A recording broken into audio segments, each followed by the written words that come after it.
Hi friends! Thanks for tuning in. If you like this video, please give it a like, comment below, and take a moment to subscribe to our channel. Welcome to US Highway 67 as it passes through Glen Rose, Arkansas. Glen Rose is a small community in Hot Spring County located along this important north-south highway. The road connects Glen Rose to nearby towns such as Malvern to the south and Benton to the north. US 67 has been a key transportation route since the early 20th century, supporting local travel and commerce.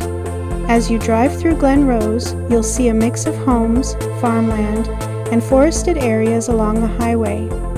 The town developed around the highway, relying on it for access to nearby markets and services. This stretch of the highway gives a clear view of rural life in Arkansas. Thank you very much. Thank you for joining us on this drive along US Highway 67 in Arkansas.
Thank you very much.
Thanks for watching!